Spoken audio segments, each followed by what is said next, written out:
नमस्कार, मी निरंजन. महाराष्ट्रामधलं देवेंद्र फडणवीसचं असलेलं सरकार हे एक अत्यंत नालायक, अत्यंत नीच, अत्यंत अकार्यक्षम, अत्यंत नकारा असं वारंवार सिद्ध होत आहे. वारंवार हे सिद्ध होत आहे. मी तुम्हाला आता एका 29 वर्षाच्या तरुण शेतकऱ्याची कहाणी सांगतो. या शेतकऱ्याचं नाव आहे रोशन खुडे. हा 29 वर्षाचा तरुण शेतकरी हा मिंथूर नागभीड तालुक्यामधला चंद्रपूर जिल्ह्यात राहणारा.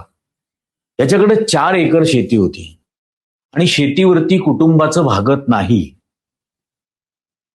आणि शेती नुकसानीतच चाललेली आहे. महाराष्ट्र राज्यभरातल्या सर्वच शेतकऱ्यांची शेती नुकसानीत चाललेली.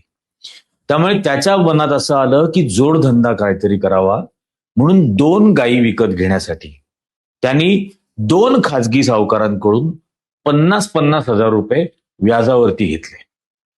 50,000 रुपये. 2021 साली त्यांनी ते 50,000 हजार रुपये म्हणजे 1,00,000 रुपये त्यांनी व्याजावर घेतले. आजपर्यंत या 1,00,000 रुपयाच्या कर्जापोटी त्यांनी त्या सावकारांना 48,53,हजार रुपये फेडले. ते फेडण्यासाठी त्यांनी त्याच्याकडचं असलेलं सर्व काही विकलं. सर्व. त्याची शेती त्यांनी विकली, त्याच्याकडचा ट्रॅक्टर त्यांनी विकला, त्यांनी त्याचं घर विकलं, त्यांनी बायकोचे सगळे दागिने विकले. त्यासाठी त्यांनी दुसरं पुन्हा काहीतरी कर्ज घेण्याचा प्रयत्न केला होता. इतकंच नाही, याच सावकारांनी त्याला 74,00,000 रुपये मागितले आणि त्याला सांगितलं तुझी किडनी विक. त्याचा संपर्क करून दिला गेला. त्याला पहिल्यांदा चंद्रपूरहून कलकत्त्याला नेलं गेलं. कलकत्त्याला त्याला नेल्यानंतर तिथं त्याची वैद्यकीय तपासणी केली. त्यानंतर त्याला कंबोडियाला घेऊन गेले. त्याचा पासपोर्ट बनवला गेला. त्याला कंबोडियाला त्याला नेलं. कंबोडियामध्ये नेल्यानंतर त्याच्यावरती सर्जरी झाली. त्याची 1 किडनी काढून घेतली गेली. त्या बदल्यात त्याला 8,00,000 रुपये दिले. फक्त 1 किडनी काढून घेतली, 8,00,000 रुपये दिले. त्यांनी ते 8,00,000 रुपये सुद्धा फेडले सावकारांना. असे त्यांनी 48,53,हजार रुपये फेडले. तरीही ते ते सगळे सावकार 6 जण होते एकूण. त्या 6 जणांनी त्याच्याकडे तरी सुद्धा पैशाची मागणी चालूच ठेवली. हे इतकं भयानक आहे, इतकं भयानक आहे की हे आपण कल्पना नाही करू शकत. त्याला शिवीगाळ चालू होती, त्याला मारहाण करत होते, त्याच्या पत्नीवरती तिच्याबद्दल घाणेरडं बोललं जात होतं या सगळ्या सावकारांकडून. 2024 ऑक्टोबरमध्ये त्यांनी ती किडनी दिली, आत्ता गेल्या वर्षी, आणि 8,00,000 रुपये मिळाले, ते सुद्धा या सावकारांना दिले. तरीही ते त्याच्याकडे ऍडिशनल पैसे मागत राहिले. 1,00,000 रुपयाच्या बदल्यात 74,00,000 रुपये. यासाठी त्यांनी वारंवार तक्रार करायचा प्रयत्न केला. कोणीही त्याला दाद दिली नाही. ना स्थानिक पोलिसांनी दिली, ना अधिकाऱ्यांनी दिली, कोणीच नाही. कुत्र्या इतकी सुद्धा किंमत या माणसाला नाही, रोशन खुडेला. त्यांनी शेवटी पत्र लिहिलं की मंत्रालयामध्ये येऊन संपूर्ण कुटुंबासह आत्महत्या करेन. आणि हे सगळं करत असताना म्हणजे त्यात त्यांनी इतके कष्ट केले, स्वतःच्या तब्येतीकडे पूर्ण दुर्लक्ष करून त्यांनी कष्ट करण्याचा प्रयत्न केला. कंबोडियाला, लाओसला त्याला नेलं गेलं. लाओसला त्याला एका एजंटनी एका ठिकाणी कामाला लावलं. तिथं अत्यंत अमानवी पद्धतीने त्याच्याकडून काम करून घेतलं जात होतं, त्याचे छळ केले जात होते. आणि केवळ एकच त्याची आशा की काहीतरी करून या परदेशात पैसे कमवेन आणि हे कर्ज फेडेन आणि घरच्यांना या सावकाराच्या भीतीतून मुक्त करेन. एकच त्याची इच्छा होती. तिथं त्याचा छळ सुरू झाला. तो छळ सुरू झाल्यानंतर त्याच्या सुदैवानी त्याला विजय वडेट्टीवार, काँग्रेस पक्षाचे जे नेते आहेत विधानसभेतले, त्यांचा नंबर मिळाला. त्यांनी व्हॉट्सअपवरती कंबोडियामधून, लाओसमधून विजय वडेट्टीवारांना कॉल केला. त्यांना सर्व कहाणी सांगितली. मग विजय वडेट्टीवारांनी ताबडतोब परराष्ट्र मंत्रालयाकडे तक्रारी केल्या. त्यांचा संपूर्ण स्टाफ त्या कामासाठी लावला. ते लावल्यानंतर परराष्ट्र मंत्रालय जागं झालं. त्यांनी लाओसमधल्या भारतीय हाय कमिशनला माहिती पाठवली हाय कमिशनची लोक त्या कामाच्या ठिकाणी पोहोचले, त्याची सुटका केली तिथून आणि त्याला परत पाठवलं. त्याचा कंबोडिया लाओसमध्येच त्याचा मृत्यू झाला असता. इतके त्याचे छळ केले जात होते, पण विजय वडेट्टीवारांनी त्याचे प्राण वाचवले. आणि हे महाराष्ट्र सरकार, हा गृहमंत्री देवेंद्र फडणवीस त्याला आत्महत्या करेन असं पत्र लिहीपर्यंत जागं यायला तयार नव्हतं. हे गृह खातं जागं व्हायला तयार नव्हतं. आणि आत्ता सुद्धा या 6 सावकारांपैकी 5 जणांना अटक केली आहे फक्त. आणि 20 डिसेंबर पर्यंत फक्त उद्या त्यांना पोलीस कस्टडी मिळालेली आहे. आणि पोलीस सांगतात आम्ही त्याचा पासपोर्ट तपासतोय, त्याची वैद्यकीय तपासणी केली चंद्रपूरला. त्या तपासणीमध्ये आलं की त्याची एक किडनी नाहीये. आता त्याची किडनी नाहीये, तो सांगतोय माझी किडनी काढून घेतली गेली, त्याच्या बदल्यात मला 8 लाख रुपये मिळाले. हे ट्रान्झॅक्शन तो दाखवतोय, त्याची बँक ट्रान्झॅक्शन मध्ये ते आहे, हे पोलीस कबूल करतात. पण लिहितात काय? 1 किडनी मिसिंग. मिसिंग हे तो सांगतोय ना. हा इतका अमानवी छळ त्याचा या नालायक सावकारांनी केला, हरामखोर सावकारांनी केला. आणि अशा पद्धतीची सावकारी या फडणवीसच्या काळामध्ये चालू आहे महाराष्ट्रामध्ये. अशा पद्धतीने शेतकऱ्यांना ओरबाडणं आणि त्यांचे छळ करणं, त्यांचे अवयव काढून घेण्यापर्यंत हा प्रकार जातोय. इतक्या भयानक प्रकारे 40% दर महिन्याला व्याज लावलं जात आहे. एक दिवस चुकला तर 5,000 रुपये दंड. 1 लाख रुपयाचं कर्ज होतं, 48 लाख रुपये फेडले तरीही 74 लाखाची मागणी केली जाते. हे गृह खातं आहे म्हणायचं महाराष्ट्रातलं. या नालायकांना लाज नाही वाटत. या देवेंद्र फडणवीसनी स्वतःच्या थोबाडांनी निवडणुकांमध्ये कबूल केलं होतं सोयाबीनला 6,000 रुपये भाव देऊ. तो अमानवी पंतप्रधान येऊन सांगून गेला मराठवाड्यात 6,000 रुपये सोयाबीनला भाव देऊ, नाही दिला. शेतकऱ्यांची कर्जमाफी करू, सातबारे कोरे करू हाच बोलत होता. 35 पुरणपोळ्या खाणारा सातबारा कोरा करू म्हणत होता, नाही केला. कर्जमाफी नाही केली. आत्ता पूरग्रस्त जे झाले सगळे मराठवाड्यात, वाताहात झाली तिथल्या शेतकऱ्यांची, अजूनही त्यांना मदत नाही मिळत आहे. 100 कोटीपेक्षा जास्त रक्कम मुख्यमंत्र्यांच्या खात्यामध्ये मुख्यमंत्री सहाय्यता निधीमध्ये जमा झाली. 100 कोटीपेक्षा जास्त. माहितीच्या अधिकारात उत्तर दिलंय यांनी. आणि त्यातले किती पैसे दिले गेले प्रत्यक्षात शेतकऱ्यांना? 100 कोटीपेक्षा जास्त पैसे जमा झाले. 75,000 रुपये फक्त दिले शेतकऱ्यांना. 75,000. आणि तेही असे दया केल्यासारखं, कीव केल्यासारखं. हा काय महाराष्ट्र? हा असा? ही एवढी शेतकऱ्यांना कबूल केलेली वचनं, दिलेली वचनं, वचननामे म्हणतात ना यांच्या जाहीरनाम्याला, आज तागायत पूर्ण नाही केली. आणि ही अवस्था झाली आहे. ही चंद्रपूर मधल्या एका शेतकऱ्याची कहाणी छापून आली. या आधी नांदेड मधल्या एका शेतकऱ्यांनी पण असंच सांगितलं होतं, मला किडनी विकायची आहे. त्याआधी वर्ध्यामध्ये झालं होतं, एका शेतकऱ्याने सांगितलं मला किडनी विकायची आहे. तिथं माझ्याच मित्रांपैकी एकीने मदत केली.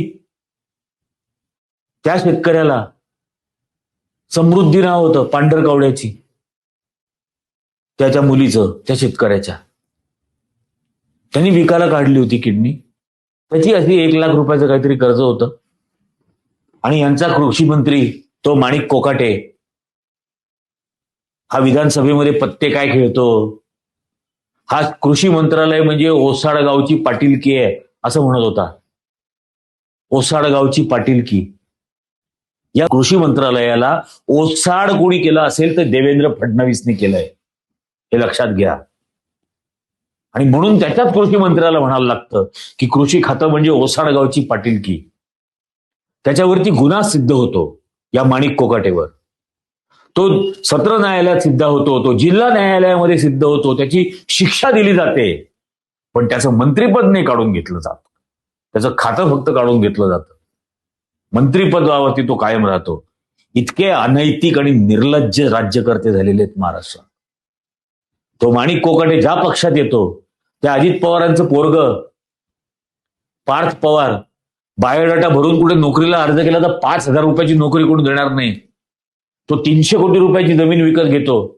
त्या व्यवहारामध्ये त्याला वाचवलं जातं. शासकीय जमीन पुण्यामध्ये तो तो 300 कोटी रुपयाची जमीन घेतो. हा आमच्याकडं कुंभमेळा मंत्री जळगावचा केळीवाला हा सगळी झाडं तोडायला पाहतो. काल व्हिडिओ केला, या गिरीश महाजनचा ठेकेदार शेतकऱ्याला अंगावर तुझ्या डंपर घालेल म्हणून सांगतो. उघड उघड जीवे मारण्याची धमकी आणि प्रयत्न सुद्धा केला जातो मारण्याचा. काही गुन्हा नाही त्याच्या विरोधात. इतकं निर्लज्ज झालेलं आहे शासन, इतकं निर्लज्ज झालेलं आहे. या शेतकऱ्यांच्या बायकांना विधवा करायचा मागं निघालेला आहे महाराष्ट्राचा मुख्यमंत्री. त्यांच्या कपाळाचं कुंकू पुसून टाकायला महाराष्ट्र शासन काम करत आहे. अशी अवस्था झालेली आहे. या राज्यामध्ये ना विद्यार्थी सुरक्षित आहेत. पाहिलं आपण बदलापूरला काय झालं. शाळेतल्या 3री-1ली मधल्या मुलींवरती लैंगिक अत्याचार. स्वारगेटच्या बस स्टँडमध्ये बलात्कार, बसमध्ये बलात्कार. ना मुली सुरक्षित आहेत, ना विद्यार्थी सुरक्षित आहेत, ना बेरोजगार इथं सुरक्षित आहेत. इथं कोण, ना शेतकरी सुरक्षित आहे, ना कामगार सुरक्षित आहे. कोण सुरक्षित आहे इथं? यांचे आमदार विधानसभेत शिवीगाळ करतात. पायाला 56 बांधून फिरते असं महिला आमदार बोलतात भाजपच्या.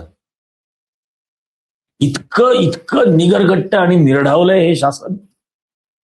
आणि हा महाराष्ट्र जो छत्रपती शिवाजी महाराजांचा आदर्श घेतो, जो शाहू महाराजांचा आदर्श सांगतो, जो महात्मा फुले डॉक्टर बाबासाहेब आंबेडकर यांचा आदर्श सांगतो, तो हे सगळं मुकाटपणाने सहन करणार. आता ही नावं घेणं बास करा. आता पराक्रम दाखवायची वेळ आहे छत्रपतींचा. तो पराक्रम दाखवायला महाराष्ट्र बाहेर येणार की नाही हा खरा प्रश्न आहे. इतकी घाण अवस्था झालेली आहे इथं की शेतकरी कुटुंबासह मंत्रालयात आत्महत्या करेन असं पत्र लिहीपर्यंत पोलीस दखल घेत नाहीत. इथं नाशिक जिल्ह्यामध्ये शेतकऱ्यावरती गिरीश महाजनचा ठेकेदार ट्रक घालतो. कॅमेरा समोर रेकॉर्ड होतं, हे दिसतं. पण कायद्याचा जिल्हा कायद्याचा जिल्हा नाशिक जिल्हा, कायद्याचा बालेकिल्ला, अशा टाळ्या वाजवून घेणारे पोलीस आता गुन्हा नाही नोंदवत. आता त्यांची हिंमत नाही होत. गिरीश महाजनच्या ठेकेदाराविरुद्ध कसं काय गुन्हा नोंदवणार? त्याला कसं काय टाळ्या वाजवत बाहेर काढणार? नाशिक जिल्हा कायद्याचा बालेकिल्ला. डरपोक झालेलं आहे शासन आणि अत्यंत निर्दयी अमानुष असं झालेलं आहे. माणसांचे प्राण गेले. इथल्या बायका विधवा झाल्या तरी तो काय सांगेल, लाडकी बहीण मी देवा भाऊ. तोपर्यंत तुझी योजना सुरू राहणार. तुझ्यावरती दया केल्यासारखे 1500 रुपये देत राहू. भीक मागितल्यासारखे, तुला भीक घातल्यासारखे 1500 रुपये देत राहू. तुझ्या नवऱ्याचा प्राण घेऊ दुसऱ्या बाजूला, त्याची किडनी काढून घेतली जाईल, तुला देऊ 1500 रुपये. लाचार करून ठेवू तुला. या राज्यातल्या महिलांना हे शासन लाचार करून ठेवेल 1500 रुपयासाठी. मोदींनी करून ठेवलेलेच आहेत 80-85 कोटी लोक 5 किलो राशनसाठी लाचार. आणि हा महाराष्ट्र तो स्वाभिमानी पुरोगामी हा बाहेर पडायला तयार नाही या अन्यायाच्या विरोधात. हे चालणार नाही. अशा पद्धतीने अमानुषता जर का सरकारतर्फे वाढत गेली तर हे लक्षात ठेवा, एक ना एक दिवस या महाराष्ट्रामधला आगडोंब उसळेल आणि मग तो या राज्यकर्त्यांना सोडणार नाही. हे निश्चित आहे. पंडित नेहरूंनी त्या बाईला सांगितलं होतं 47 साली, जेव्हा तिने त्यांची कॉलर पकडून विचारलं की स्वातंत्र्य मिळालं पण आम्हाला काय मिळालं, तेव्हा पंडित नेहरूंनी तिला सांगितलं होतं देशाच्या पंतप्रधानाची कॉलर पकडायची स्वातंत्र्य तुम्हाला मिळालेलं आहे या लोकशाहीत. आम्ही अजूनपर्यंत फक्त उदाहरण देतोय, कॉलरही पकडू. हे लक्षात ठेवलं पाहिजे या राज्यकर्त्यांनी. आजच्या या व्हिडिओबद्दल, या सगळ्या भयानक घटनेबद्दल तुम्हाला काय वाटतं? तुम्ही या गोष्टीचा प्रतिकार करणार आहात का? आणि तो प्रतिकार प्रत्येक ठिकाणी करा. तो समाज माध्यमांवर व्यक्त व्हा, तुमच्या व्हॉट्सअप ग्रुपवर व्यक्त व्हा, तुमच्या फेसबुकवर व्यक्त व्हा, तुमचं ट्विटर अकाउंट असेल तर त्यावर व्यक्त व्हा. ज्या पद्धतीने तुम्हाला याचा विरोध, निषेध आणि प्रतिकार करता येणार असेल तो करा. जेव्हा जेव्हा हे नालायक, हरामखोर भाजपवाले तुमच्याकडे प्रचाराला येतील निवडणुकीचा, त्या वेळेला त्यांना हे प्रश्न विचारा, या बातम्या दाखवा त्यांना की का या राज्यातल्या चंद्रपूरमधल्या शेतकऱ्याला किडनी विकावी लागली त्याची, का तुमच्या पोलिसांनी याची दखल घेतली नाही, का तुम्ही झाडं कापायला निघालेले आहात. या प्रचारादरम्यान या राज्यकर्त्यांना हा प्रत्येक प्रश्न विचारा. मला खूप जण टिंगल करत होते, एवढं असेल तर आंदोलन कर. सुरुवात केली आहे आंदोलनाची. नाशिकच्या तपोवनामध्ये जनसमुदायाचा, जनतेचा जन आंदोलन हे उभं करून दाखवलंय. आणि त्या केळीवाल्याला सर्वात पहिल्यांदा टेंडर रद्द करावं लागलं, ही माघार घ्यायला लागलेली आहे. अशी जन आंदोलनं प्रत्येक वेळी उभी करू, ठिकठिकाणी जाऊन. मी राज्यभर त्यासाठी फिरायला तयार आहे. अशी सर्व आंदोलनं उभी करू. पण आता हे अति व्हायला लागलेलं आहे. याबद्दल तुम्हाला काय वाटतं हे इथं खाली कमेंट करून मला नक्की सांगा. मी सुद्धा तुम्हाला संपर्क करायचा प्रयत्न करेन. तुमच्या परिसरात अशा काही घटना असतील तर त्याबद्दलची माहिती इथं द्या. हा व्हिडिओ जास्तीत जास्त जणांनी लाईक करा, जास्तीत जास्त जणांपर्यंत याची लिंक शेअर करा आणि जास्तीत जास्त जणांना चॅनलला सबस्क्राईब करण्याचा आग्रह करा. आत्ताच्या भागात इतकंच. धन्यवाद.